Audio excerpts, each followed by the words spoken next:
semuanya, selamat siang. Saat ini Bapak akan menjelaskan tentang ayat jurnal penyesuaian. Nah, apa itu ayat jurnal penyesuaian?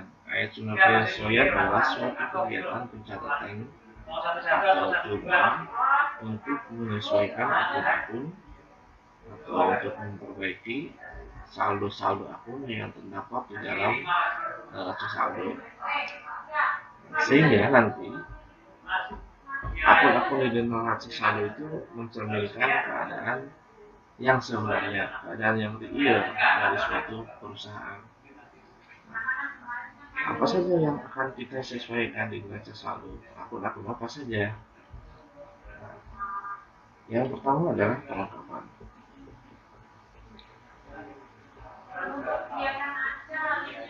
Apa itu perlengkapan? Kenapa perlengkapan harus disesuaikan? Perlengkapan itu merupakan harta yang dimiliki oleh perusahaan untuk masa penggunaannya kurang dari 1 tahun. Nah, kenapa perlu AJP? Karena pencatatannya tidak tercatat dengan benar. Yang kedua, karena ada kesalahan informasi. Yang ketiga, karena mungkin saja perlengkapan itu mengalami kerusakan dan lain sebagainya. Sekarang kita praktekkan bagaimana cara menyusun jurnal untuk perlengkapan, jurnal penyesuaian untuk perlengkapan. Nah, sebelumnya kuncinya ini nih: harta, utang, modal, pendapatan, beban. Kalau bertambah, kalau berkurang. Harta kalau bertambah di debit, utang di kredit, modal di kredit, pendapatan di kredit, beban di debit. Ini sebaliknya. Ini dasarnya yang perlu kamu ingat saat membuat jurnal penyesuaian. Sekarang diketahui di neraca saldo perlengkapan di sebelah debit sebesar 1 juta. Ada 1 juta di debit. Keterangannya, perlengkapan tersisa di gudang sebesar 400. Nah, ini kan ada perbedaan antara yang dicatat di neraca saldo dengan kenyataan di gudang. Di gudang itu tersisa 400, tapi di catatan masih tercatat 1 juta. Nah, bagaimana cara menyesuaikannya? Kita buat jurnal penyesuaian. Kita hitung dulu berapa sih yang terpakai. Yang tercatat 1 juta, sisa 400, berarti terpakai sebesar 600.000. 1 juta dikurangi 400, hasilnya 600. Ini yang terpakai. Nah, ayat jurnal penyesuaian gimana? Terpakai berarti itu sudah jadi beban. Maka beban pemakaian perlengkapan debitnya ini ya, beban itu bertambah di debit. Nah, sekarang ini kan perlengkapannya tersisa 400, berarti terpakai 600, berarti perlengkapannya berkurang.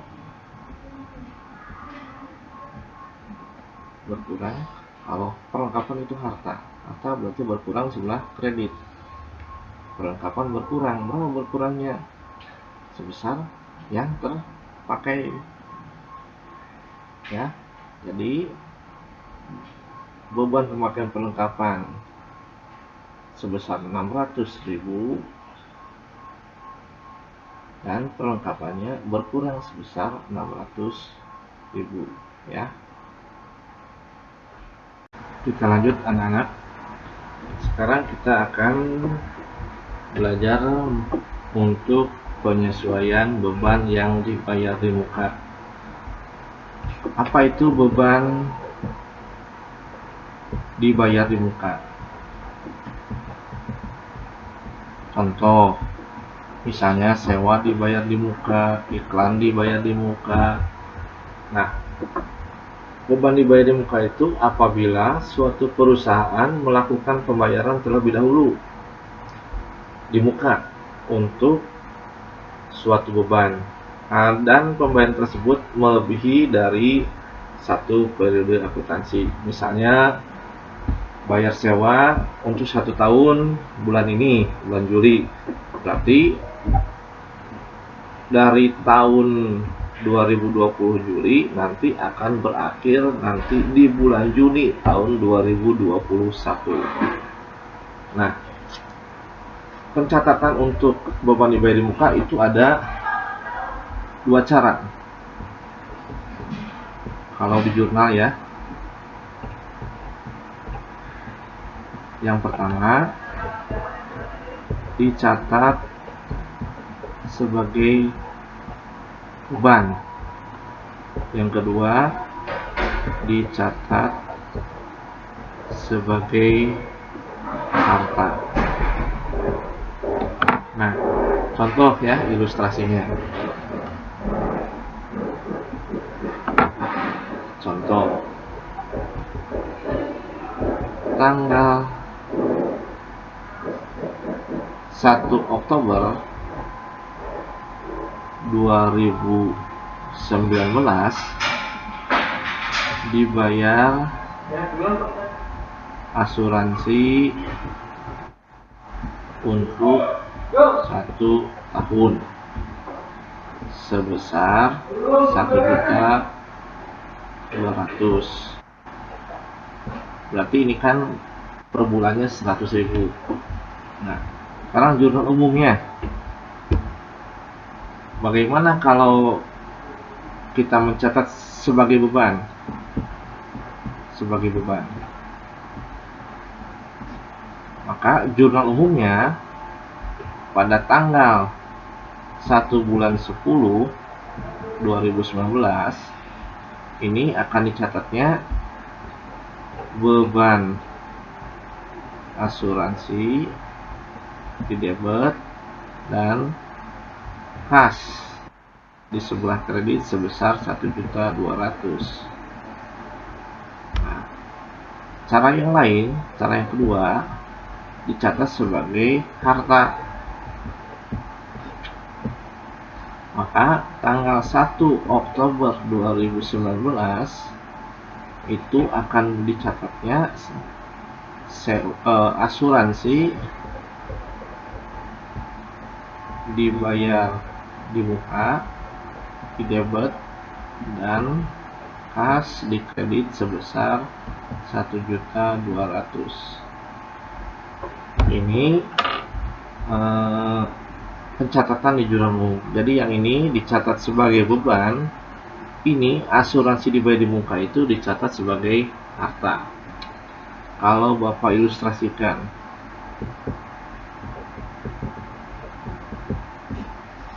nah, ini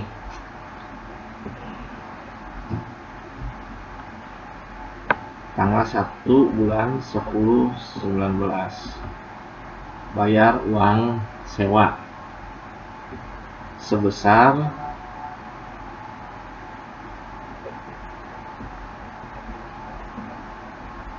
1.200.000. Berarti ini sampai dengan tanggal 30 September tahun 2020. Tutup tahun, tutup buku ini tanggal 31 Desember 2019. Nah, kalau dicatat sebagai harta, ini sebagai harta, maka di neraca saldo akan muncul asuransi dibayar di muka sebesar 1.200.000 per 31 Desember. Padahal sudah tanggal 31 Desember. Ya, di neraca saldo akan muncul tanggal 31 Desember asuransi dibayar di muka sebesar 1.200.000. Betul nggak? Tanggal 31 Desember sewa dibayar di muka 1.200.000? Ya salah. Kenapa? Sewa dibayar di muka itu kan berarti dari tanggal 1 Oktober. Ya, dari tanggal 1 Oktober. Sewa dibayar di muka sebesar 1.200.000. Betul, kalau dicatat tanggal 1 Oktober. Sekarang sudah tanggal 31 Desember.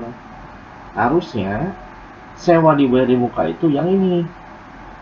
Nih, kan ini kan udah dibayar nih. Sampai dengan 30 September itu sudah dibayar. Berarti sewa yang dibayar di muka dibayar duluan, udah dibayar duluan. Berarti bukan 1.200.000. Nah, ini yang sudah lewat, ini berarti sudah dibayar dan sudah diterima manfaatnya. Berarti ini sudah jadi beban. Jadi ini kalau kita hitung ya, 1.200.000 itu per tahun. Berarti kalau per bulannya itu 100.000 per bulan. 100.000 per bulan. Berarti dari tanggal 1 Oktober sampai 31 Desember, Oktober 1, November, Desember, Oktober, November, Desember. Berarti ini ada 3 bulan.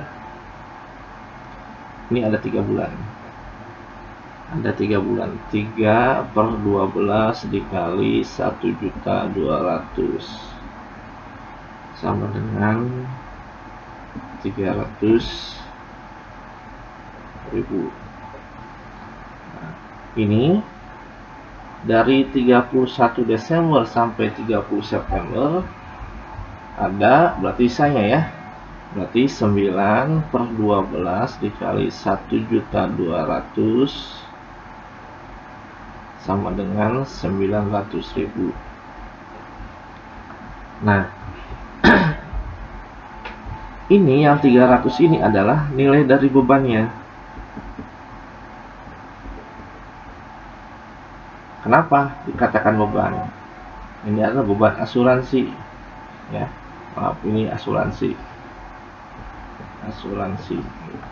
Jadi beban asuransinya per tanggal 31 Desember itu sebesar 300.000. Nah, ini yang 900.000 ini berarti nilai dari asuransi yang dibayar di muka atau harta kita. Oh, harta kan kita sudah bayar, tapi kita belum menerima manfaatnya. Berarti itu sebenarnya masih uang kita, masih harta kita. Nah, jadi 900.000 itu adalah nilai asuransi dibayar di muka, 300.000 adalah beban asuransi. Nah, ini adalah kenyataannya. Nah, sekarang kalau kita lihat ini, yang pertama sebagai beban.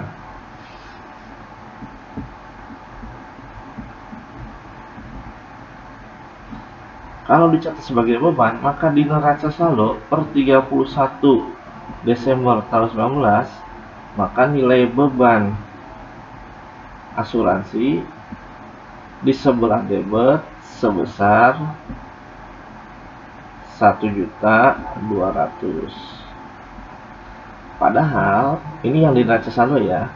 Padahal nih, di neraca saldo beban asuransi di debit ada 1.200.000 per 31 Desember. Kenyataannya beban asuransi itu bukan 1.200.000, tapi beban asuransi itu hanya 300, yaitu dari bulan Oktober sampai bulan Desember. Nah, maka ini perlu kita sesuaikan antara kenyataan dengan yang dicatat itu tidak sama, maka kita samakan dengan kenyataan. Maka AJP-nya, nah AJP-nya gimana? Ini kan beban asuransinya 1.200.000, kegedean, harusnya 300, kan harus dikurangi berapa supaya 300? Ya betul, dikurangi 900. Kalau beban berkurang nih, kalau beban berkurang nih, dicatatnya di kredit. Kita catat AJP-nya, beban asuransi berkurang di sebelah kredit sebesar 900. Debetnya apa? Debetnya ini asuransi dibayar di muka, ya, karena di neraca saldo hanya ada beban sewa sebesar 1.200.000, padahal yang 300 itu adalah beban sewa, yang 900 adalah sewa dibayar di muka. Jadi kita tambahkan, sewa dibayar di muka bertambah nih, sewa dibayar di muka itu harta bertambah di debit. Jadi AJP-nya sewa dibayar di muka bertambah di debit sebesar 900 sama. Ya, itu yang pertama, kalau perusahaan mencatatnya sebagai beban. Ini ya, sebagai beban. Sekarang bagaimana kalau perusahaan mencatatnya sebagai harta? Ya, kalau perusahaan mencatatnya sebagai harta, dicatat sebagai harta, maka di neraca saldo akan muncul asuransi dibayar di muka di debit sebesar 1.200.000. Ini di neraca saldo ya, per 31 Desember 1.200.000. Sesuai nggak dengan kenyataan ini? Nih, asuransi dibayar di muka, kenyataannya hanya 900, yaitu dari bulan Desember akhir atau dari 1 Januari sampai 30 September itu cuma 9 bulan. Berarti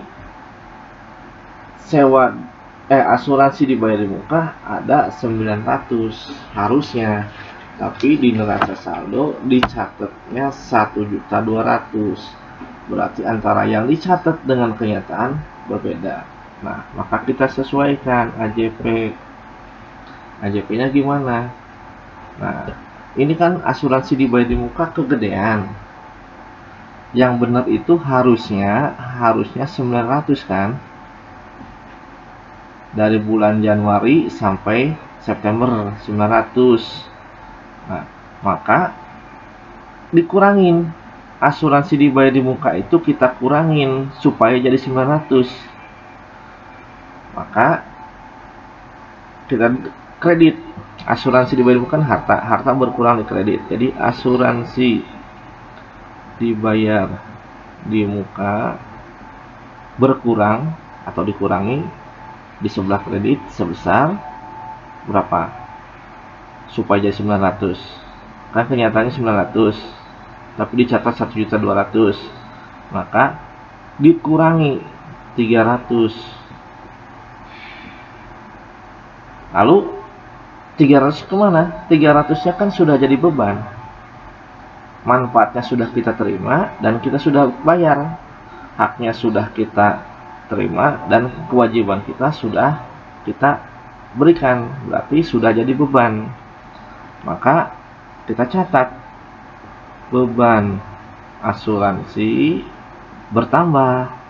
Beban kan bertambah di debit, beban asuransi bertambah berapa? Ya 300. Jadi beban asuransi bertambah 300 dan asuransi dibayar di muka berkurang 300.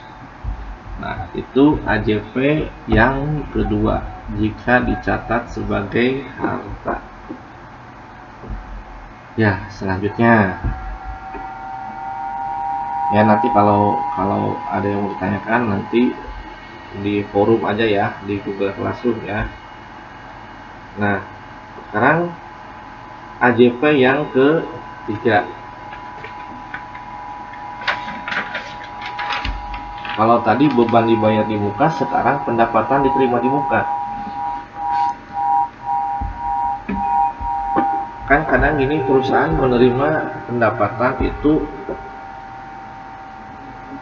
bisa saja diterima duluan. Misalnya ya Bapak ngekos nih, daripada uangnya habis ke ibu kos, Bu, ini saya mau bayar uang kosan sekalian setahunan. Nah, itu kan berarti ibu kos mencatatnya pendapatan diterima di muka. Sedangkan kalau kita sebagai anak kos, catatnya apa? Nyatetnya sewa dibayar di muka kalau kita anak kos. Tapi kalau ibu kos, nyatetnya pendapatan diterima di muka. Ya. Jadi sekarang yang ketiga yaitu pendapatan diterima di muka.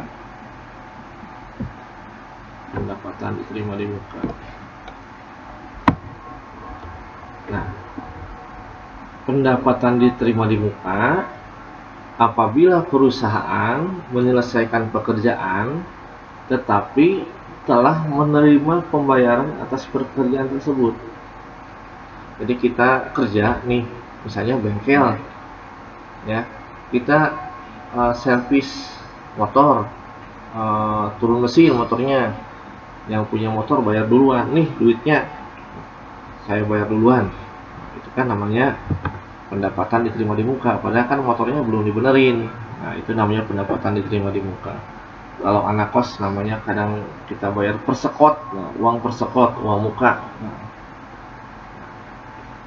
lalu kalau perusahaan nyatetnya gimana? Pendapatan diterima di muka sama tadi kayak beban dibayar di muka. Ada dua cara. Yang satu dicatat sebagai utang. Yang kedua dicatat sebagai pendapatan. Dicatat sebagai utang dan dicatat sebagai pendapatan. Kalau dicatat sebagai pendapatan udah jelas ya, kan kita punya kos-kosan, anak kos bayar, kan itu pendapatan. Nah, tapi kalau utang, kok utang sih Pak? Kenapa utang?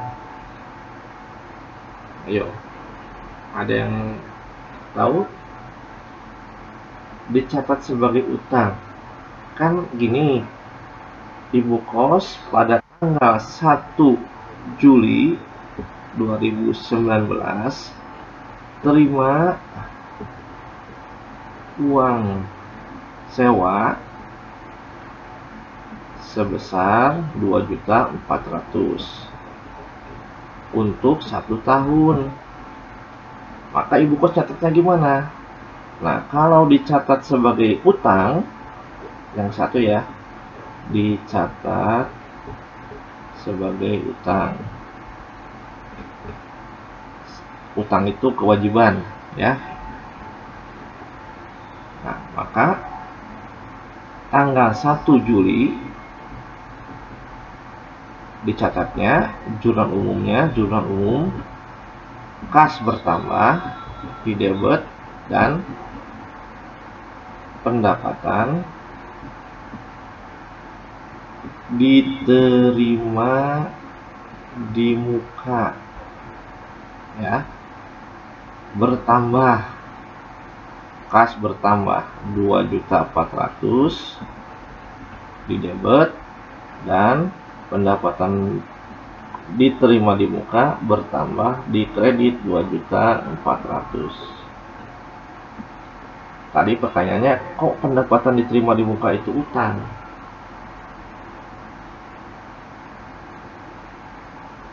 istilahnya mah gini kan, anak kosnya itu nitipin duit dulu ke ibu kos. Bu, ini saya nitip uang kos untuk 1 tahun.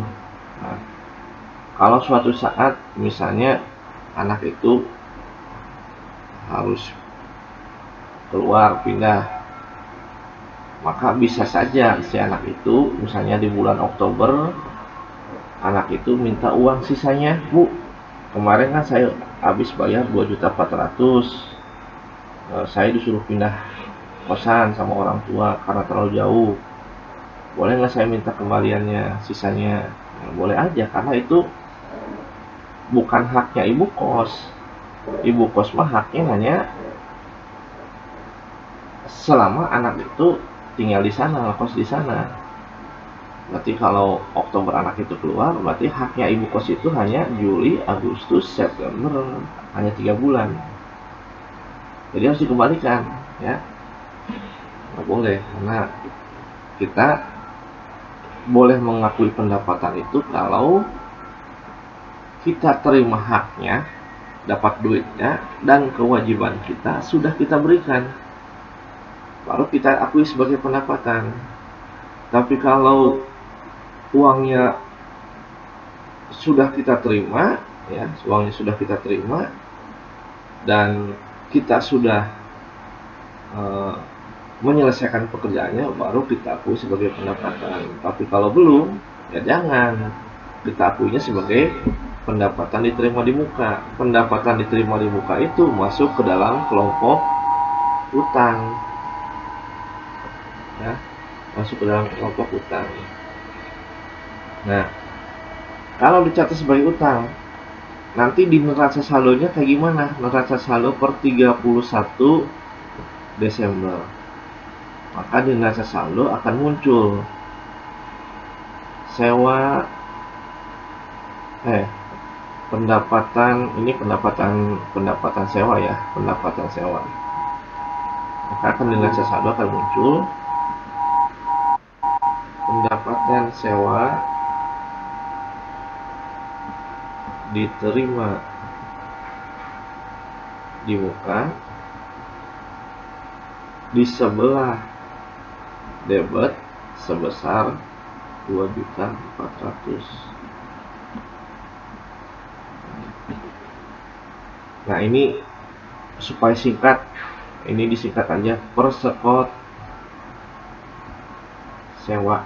Nah, lupa singkatin aja persekot sewa, atau sewa diterima di muka, ya, boleh lah ada yang menyebutkan persekot sewa.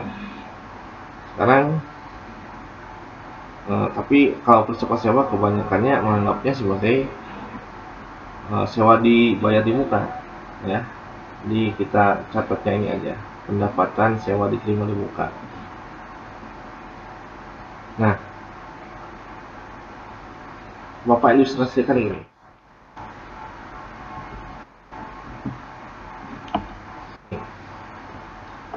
Jadi tanggal 1 Juli bayar uang kos, ya, terima uang kos, ya, terima uang kos, terima pendapatan sebesar 2.400.000. Ini berarti kita terima pendapatan dari 1 Juli, ya, sampai dengan 30 Juni tahun 2020. Tutup buku itu atau akhir periode 31 Desember 2019.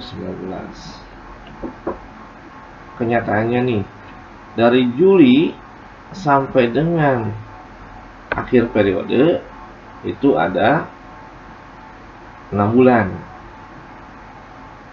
6/12 dikali 2.400.000 sama dengan 1.200.000. Ini pun sama nih, dari 31 Desember atau 1 Januari sampai 30 Juni ada 6 bulan. 6/12 kali 2.400.000 sama dengan 1.200.000.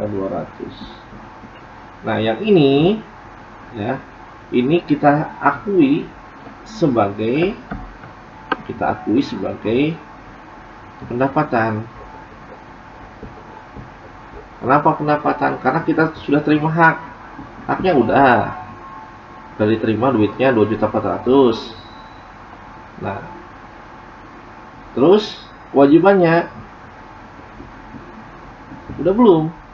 Ibu kos ini sudah memberikan kewajibannya kepada anak kos itu. Anaknya itu sudah tinggal di kosannya selama 6 bulan. Berarti hak dan kewajiban sudah terpenuhi. Sedangkan yang ini catat sebagai utang. Kenapa? Ibu kos itu sudah terima haknya, tetapi kewajibannya udah belum. Anak itu belum baru menempati selama 6 bulan. Berarti 6 bulan lagi kan? Berarti kewajibannya belum. Nah, jadi pendapatan diakui sebagai pendapatan kalau hak dan kewajibannya sudah terpenuhi. Kalau kewajibannya belum, berarti utang. Utang kan nama lainnya adalah kewajiban. Nah, dari ilustrasi ini kenyataan ya, ini kenyataan. Sedangkan yang dicatat di neraca saldo per 31 Desember, pendapatan sewa diterima di muka sebesar 2.400.000. Kenyataannya utangnya atau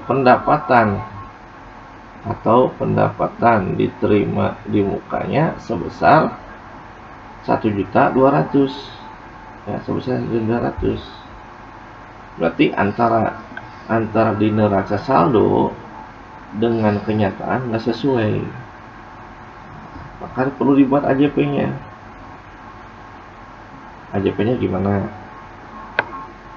Ini pendapatan diterima di muka dicatatnya 2.400.000. Padahal pendapatan diterima di muka atau utang harusnya cuman 1.200.000.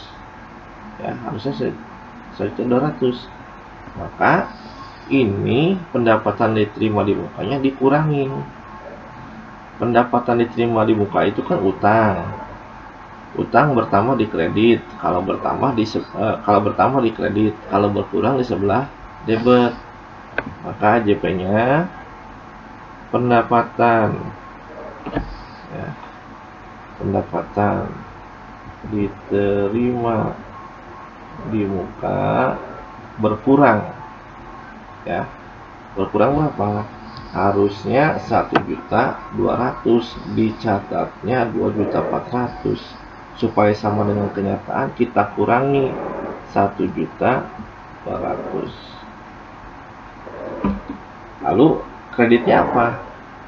Yang 1.200.000-nya itu sudah jadi pendapatan, sudah kita akui sebagai pendapatan. Maka kita tambahkan nih pendapatannya. Pendapatan sewa bertambah. Kan waktu di jurnal kan jurnalnya baru kas sama pendapatan sewa diterima di muka atau utang. Sedangkan pendapatannya belum pernah dicatat. Maka kita catat di sini di AJP. Pendapatan sewanya bertambah berapa? Sama 1.200.000. Jadi AJP-nya pendapatan diterima di muka berkurang 1.200.000 atau dikurang 1.200.000 dan pendapatan sewanya bertambah 1.200.000. Nah, ini untuk yang pertama kalau dicatat sebagai utang. Nah, sekarang cara kedua dicatat sebagai pendapatan. Nah, ini kan biasanya kita nyatatnya ini ya, langsung ya. Diterima hasil usaha sebagai 1 juta, diterima hasil usaha sebesar 1.200.000. Kas 1.200.000 debit, pendapatan kredit 1.200.000. Biasanya kan gitu ya. Nah, apakah cara kedua di neraca harus disesuaikan? Tetap disesuaikan. Nah, di jurnal umum ya, dengan soal yang ini sama. Diterima uang sewa sebesar 2.400.000 untuk 1 tahun. Nih, diterima uang sewa sebesar 2.400.000 untuk 1 tahun. Nah, di cara kedua, ini langsung dicatat sebagai pendapatan. Jurnal umumnya tanggal 1 Juli 2019, jurnalnya kas bertambah di debit dan pendapatan sewa bertambah di kredit. Nah, ini waktu ngejurnal ya, sebesar 2.400.000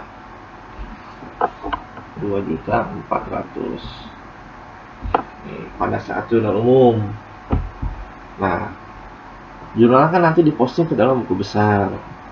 Dari buku besar akan muncul di neraca saldo. Di neraca saldo per 31 Desember 2019 munculnya gini, pendapatan sewa di sebelah debit, sebelah kredit sebesar 2.400.000. Nih, di neraca saldo pada tanggal 31 Desember muncul pendapatan sewa di kredit ya, di kredit sebesar 2.400.000. Padahal udah tanggal 31 Desember. Benar nggak? Nah, kita lihat ilustrasi tadi. Sama ilustrasinya. Ini ya.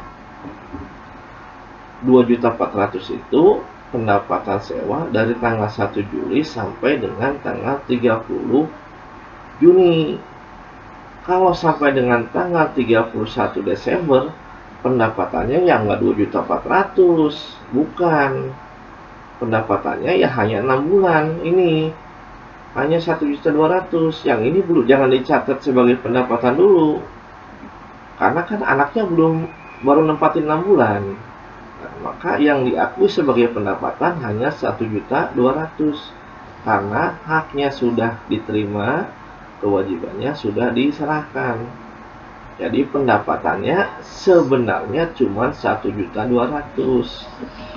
Tapi di neraca saldo pendapatannya ada 2.400.000. Salah kan? Nah, karena salah maka kita buat AJP-nya. AJP-nya per tanggal 31 Desember, AJP-nya gimana?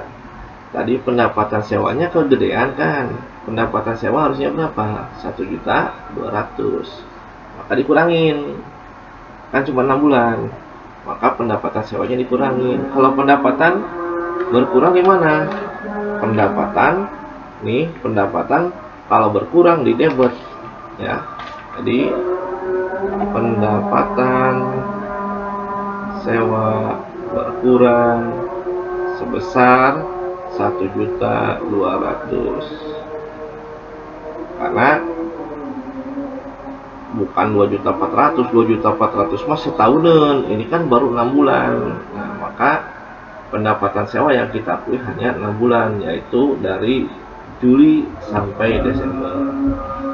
Lalu yang 6 bulannya lagi itu kan untuk tahun depan. Sekarang kan tanggal 31 Desember. Untuk tahun depan berarti dari untuk bulan Januari sampai bulan Juni. Nah, itu udah dibayar kan?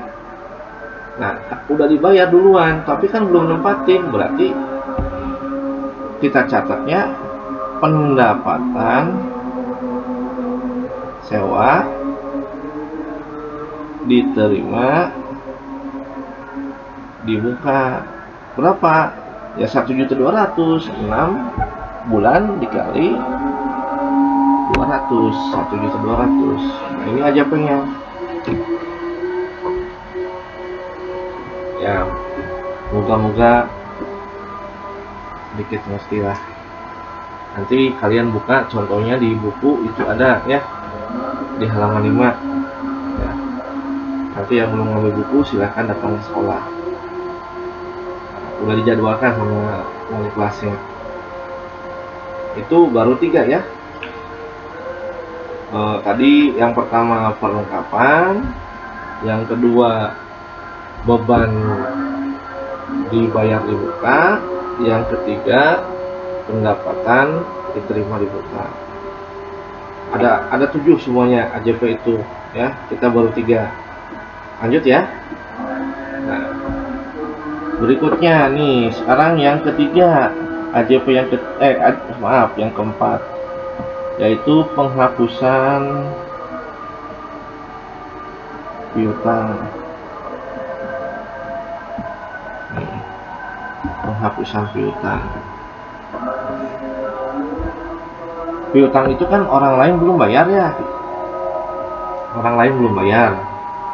Misalnya, telah diselesaikan pekerjaan memperbaiki kendaraan milik pelanggan dengan pendapatan sebesar 600.000 misalnya ya, di soal jurnal. Maka kita catatnya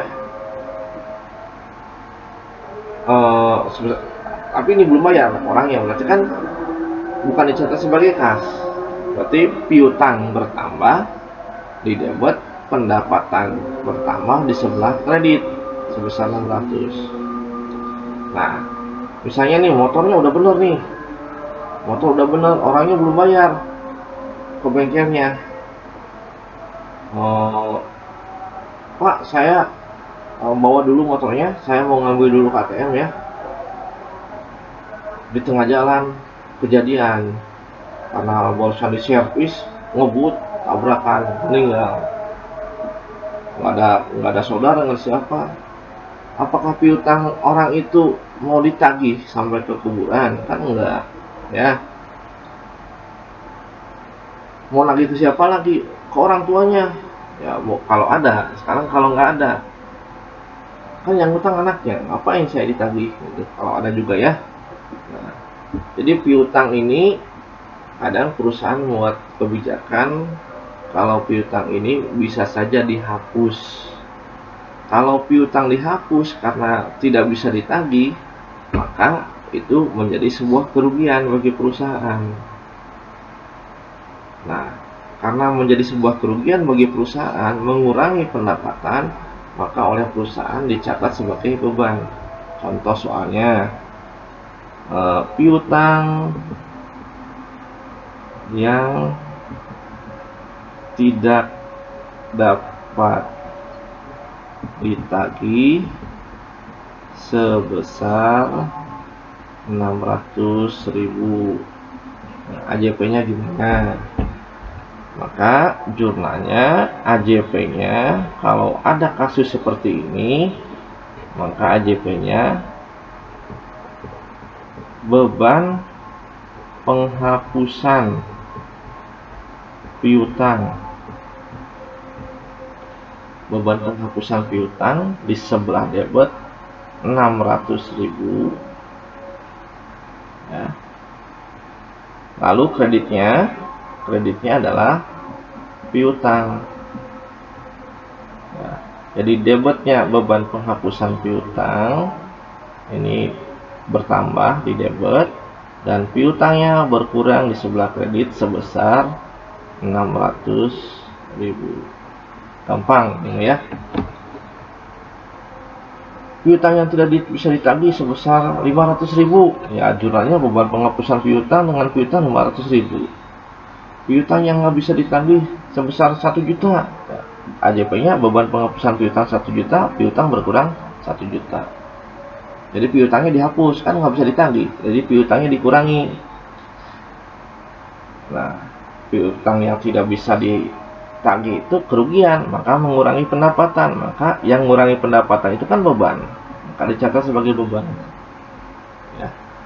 Ini yang AJP yang keempat, penghapusan piutang. Sekarang, nah ini gampang lah. AJP yang kelima. AJP yang kelima itu ya,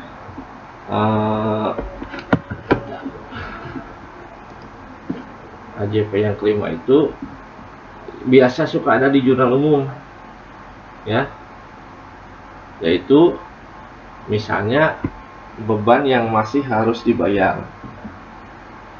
Beban yang masih harus dibayar. Misalnya gini, beban yang harus dibayar itu gini. Beban yang harus dibayar merupakan beban yang telah terjadi di di tahun itu, ya. Tetapi sampai dengan akhir periode, sampai dengan tanggal 31 Desember belum dibayar. Oh, kok belum dibayar? Ya, karena misalnya alasannya karena tutup buku atau karena kesalahan dalam perhitungan. Sudah jadi beban tetapi belum dibayar.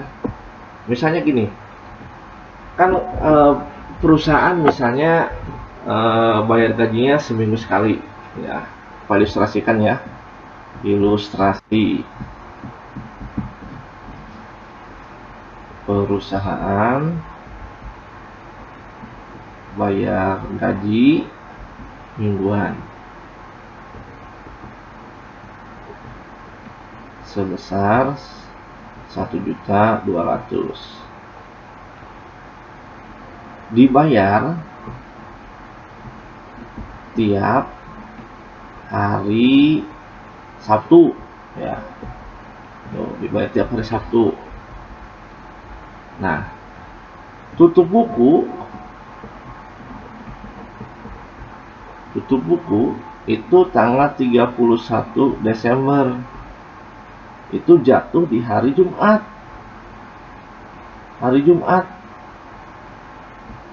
Nah, kan bayar gaji hari Sabtu nih.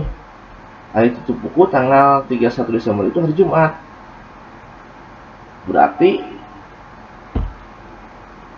karyawan tersebut kan belum dibayar gajinya, belum dicatat. Nah, jadi contohnya gini, ya. Hari Senin, Selasa, Rabu, Kamis, Jumat nih. Hari Jumat itu 31 Desember. Hari Sabtunya itu tanggal 1 bulan 1. Bayar gaji ini.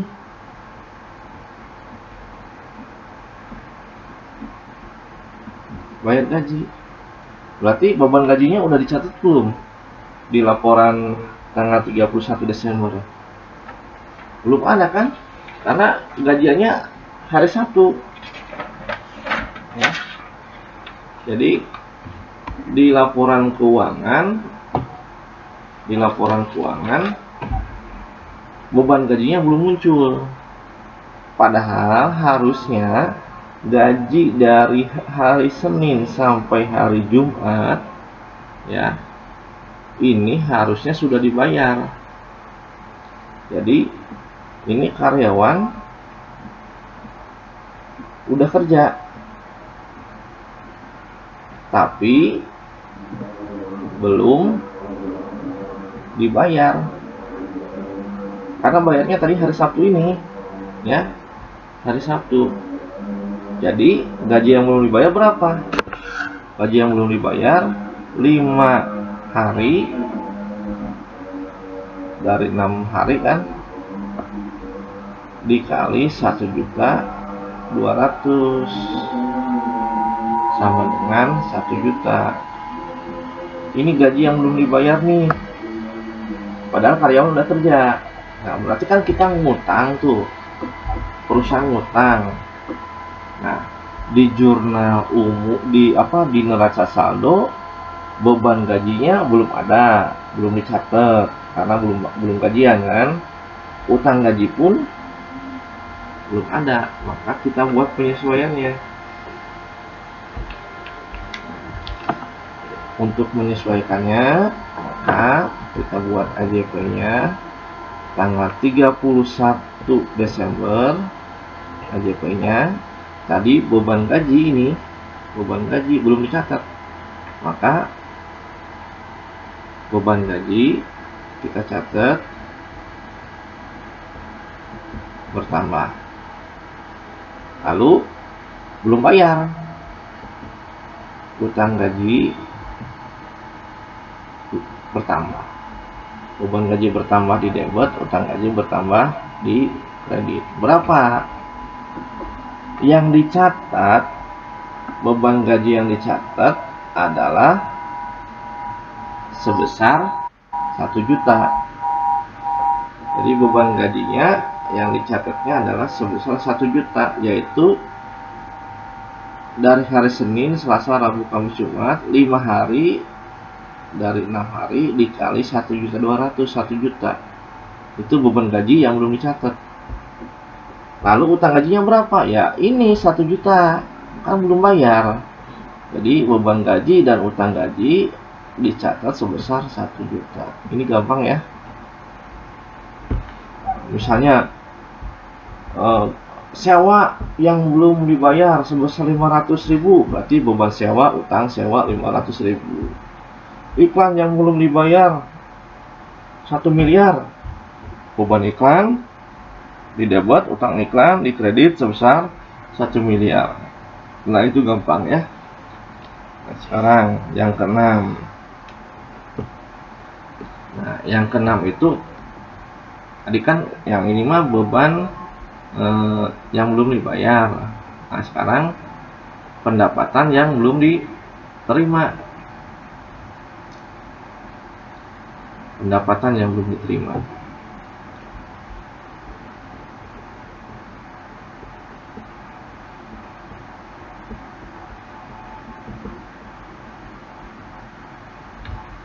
Nah, pendapatan yang belum diterima itu yang masih harus diterima ya, yang belum atau yang harus diterima ya, yang harus diterima. Pendapatan yang masih harus diterima timbul karena pada akhir periode telah terjadi pendapatan, tetapi belum diterima pembayaran. Contohnya pendapatan bunga, pendapatan usaha, ya. Misalnya diilustrasikan gini, ilustrasinya tanggal 1 September 2008 dikontrakkan sebuah rumah sebesar misalnya 600.000 lah, 600.000 untuk 6 bulan. Untuk 6 bulan. Nah, untuk 6 bulan. Berarti sebulannya 100.000 ya. Nah, kita ilustrasikan gini. 1 September dikontrakan rumah 600.000 untuk 6 bulan. Nah, ini yang kontrak itu bayarnya di akhir tahun. Bayarnya di akhir tahun. Nanti di tahun 2009 ya. Jadi bayarnya bayarnya di akhir tahun. Nah, udah 1 tahun baru bayar. Ya. Jadi jadi udah 6 bulan baru bayar ya. Dibayar setelah 6 bulan. Berarti nanti di bulan September, Oktober, November, Desember, Januari, September, Oktober, November, Januari, Februari, Maret. Berarti dibayarnya akhir Maret ya. Akhir Maret. Maretnya tahun 2009. Nah, berarti harusnya kita terima uang kontrakan sebesar 6 bulan. Berarti dari 1 September sampai 31 Maret. Ini tutup buku 31 Desember. Berarti dari 1 September ke 31 Desember itu ada September, Oktober, November, Desember. Maaf, ini kan bayarnya tanggal 1 September. Berarti Septembernya dihitung. Berarti September, Oktober, November, Desember. Berarti ini akhirnya sampai Februari. Nah, tanggal 28 Februari. Ya, jadi Bapak ulangi, 1 September 2008 dikontrakkan sebuah rumah 600.000 untuk 6 bulan, dibayar setelah 6 bulan, yaitu akhir Februari 2009. Jadi dari tanggal 1 September sampai 31 Desember itu ada 4 bulan. 31 Desember sampai akhir Februari ada 2 bulan. Nah, maka pendapatan yang harusnya kita terima, pendapatan yang harus kita terima itu berapa? Yaitu yang 4 bulan ini. Yaitu harusnya kita sudah menerima pendapatan sebesar 400.000. Ya, ini harusnya kita terima. Tapi karena dibayarnya nanti bulan Februari belum dicatat tuh, maka di tanggal 31 Desember tetap kita harus buat AJP-nya. AJP 31 Desember, AJP-nya piutang, kan belum bayar ya, jadi kita catat piutang sebesar 400 dan pendapatan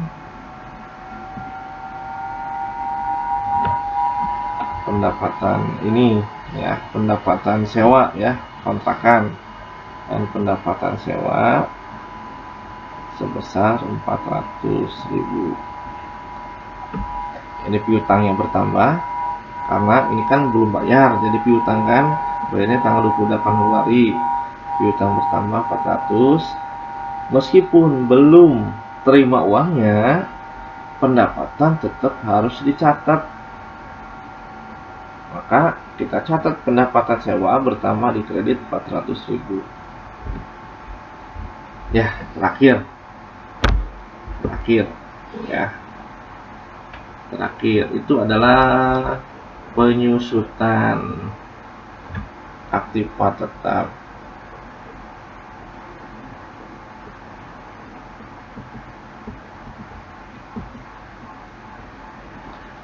Aktiva tetap merupakan aktiva yang dapat digunakan dalam perusahaan itu lebih dari 1 periode, lebih dari 1 tahun. Aktiva akan mengalami penurunan nilai yang kita kenal dengan istilah penyusutan. Jadi kita beli kendaraan nih, harganya 12 juta. Kan di tahun pertama nggak mungkin udah dipakai setahun harganya tetap 12 juta. Kalau kita jual pasti harganya udah turun. Kenapa? Ya karena udah dipakai. Nah, penyusutan nilai, pengurangan nilai itu kita kenal dengan istilah penyusutan, depresiasi. Nah, misalnya peralatan disusutkan sebesar misalnya sebesar 200.000. AJP-nya gimana? Gampang. Beban penyusutan peralatan bertambah di debit dan kreditnya apa ya? Akumulasi penyusutan peralatan bertambah di kredit sebesar 200.000. Nah, contoh lain, disusutkan kendaraan sebesar 1 juta. Beban penyusutan kendaraan pertama 1 juta, akumulasi penyusutan kendaraan pertama 1 juta. Nah, itu ya, ada teman-teman, anak-anak. Jadi itu ada 7 akun yang disesuaikan di jurnal penyesuaian. Semoga ada sedikit mengerti lah, karena memang ini materinya sulit ya pemahaman. Jadi kuncinya ini sebenarnya nih, ini kuncinya nih, harus hafal nih ya.